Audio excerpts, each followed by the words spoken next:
Hello everyone. आज हम करेंगे एसी जनरेटर। देखो, एसी जनरेटर में सबसे पहले मैं आपके साथ कंस्ट्रक्शन जो है इसकी जनरेटर की वो डिस्कस करूंगा, लेकिन उससे पहले जनरेटर का यूज क्या है। देखो, जनरेटर का यूज क्या है। An electrical machine use to convert mechanical energy into electrical energy. Generator एक ऐसी इलेक्ट्रिकल मशीन है जो कि मैकेनिकल एनर्जी को कन्वर्ट कर इलेक्ट्रिकल एनर्जी में हमें देती है। ठीक है, तो उसको हम बोलते हैं एसी जनरेटर। ठीक है, जो मशीन जो है हमें मैकेनिकल एनर्जी को इलेक्ट्रिकल एनर्जी में कन्वर्ट करती है। ठीक है, मैकेनिकल एनर्जी को कन्वर्ट किस में करना, इलेक्ट्रिकल एनर्जी। मींस कि हमें जनरेटर से इलेक्ट्रिसिटी मिलती है। जैसे कि आपने अक्सर देखा होगा जनरेटर को अपने घरों में, जैसे आप कभी यूज करोगे जनरेटर को तो वो जो है मैकेनिकल एनर्जी से इलेक्ट्रिसिटी एनर्जी में हमें कन्वर्ट करके देता है। एक ऐसी मशीन है। ठीक है, और ये काम कैसे करता है, इसका प्रिंसिपल क्या है काम करने का। देखो, प्रिंसिपल क्या है। It works on the principle of electromagnetic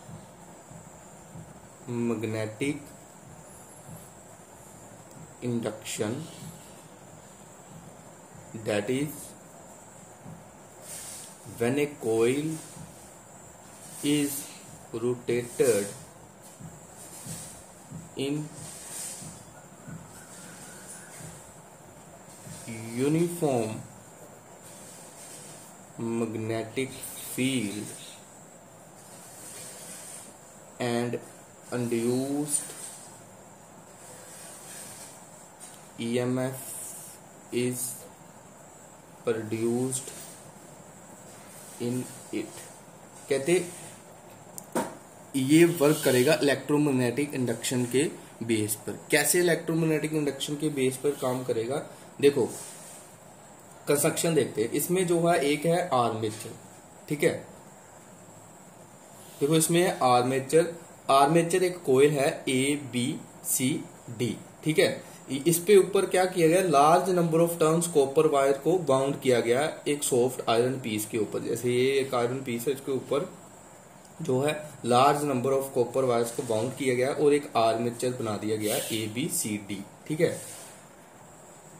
अब इसके साथ लगाया क्या गया, स्ट्रॉन्ग फील्ड मैग्नेट्स लगाई गई नॉर्थ और साउथ, जिसमें से magnetic field uniform magnetic field pass करेगी नॉर्थ से साउथ डायरेक्शन की तरफ। ऐसे ही इसमें दो स्लिप रिंग्स है। ठीक है, the two ends of armature connected to the slip rings. ठीक है, दो जो है स्लिप रिंग्स लगा दी गई है इसके साथ। ठीक है, इसके साथ जो स्लिप रिंग्स है उनको मैं नाम दे दिया है, एक को मैंने नाम दे दिया R1 और एक को नाम दे दिया R2। ठीक है, ये आर्मेचर के साथ ही आर्मेचर के जो लास्ट जो एंड है, देखो एक एंड यहाँ पर, ये यहाँ पर R1 के साथ कनेक्ट है और एक एंड यहाँ पर ये R2 के साथ कनेक्ट है। ठीक है, और जब आर्मेचर जो है इलेक्ट्रिक फील्ड में ऐसे रोटेट करेगा तो ये स्लिप रिंग्स है ये भी साथ में ही रोटेट करेंगी। ठीक है, अब इसमें नेक्स्ट क्या है, इसमें ब्रशेस लगाए गए हैं। देखो तो ये दो ब्रशेस है, कार्बन ब्रशेस B1 और B2। ठीक है, जिसके साथ ब्रशेस जो है वो फिक्स रहेंगे। जब स्लिप रिंग्स मूव करेंगी तो ब्रशेस जो है वो वहां पर ही रहेंगे, वो मूव नहीं करेंगे।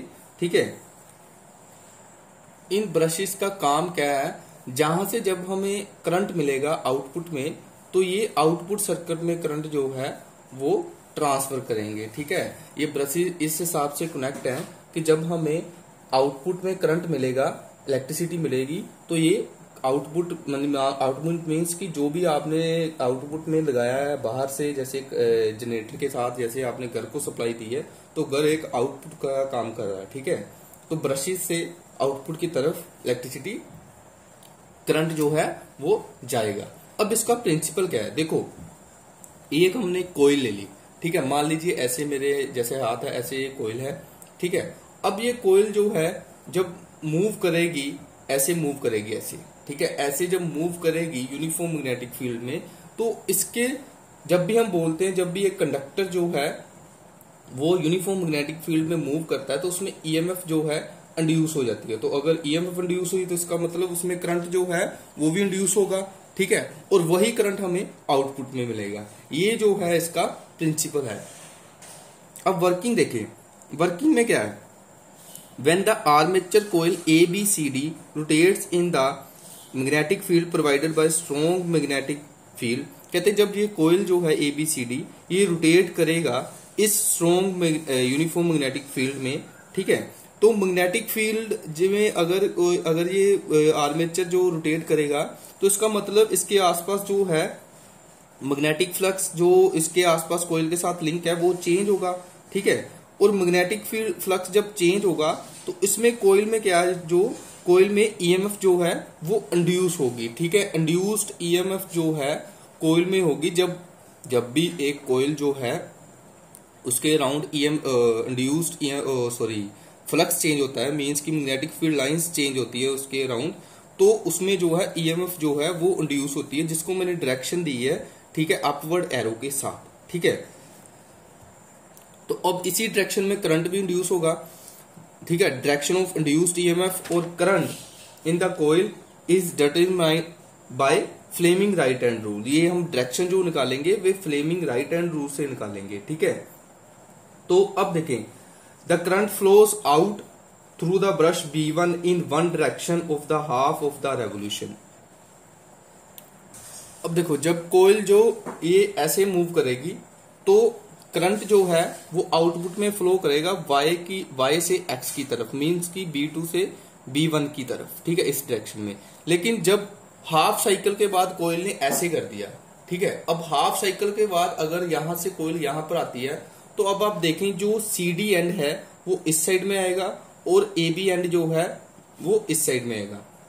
लेकिन जब CD एंड इस साइड में आएगा, अब उसमें जो करंट है वो अपवर्ड होगा और AB एंड में करंट जो है डाउनवर्ड होगा।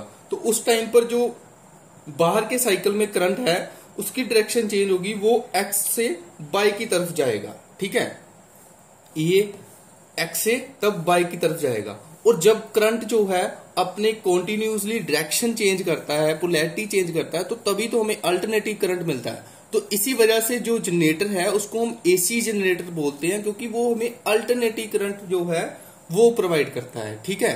तो ये थी इसकी वर्किंग।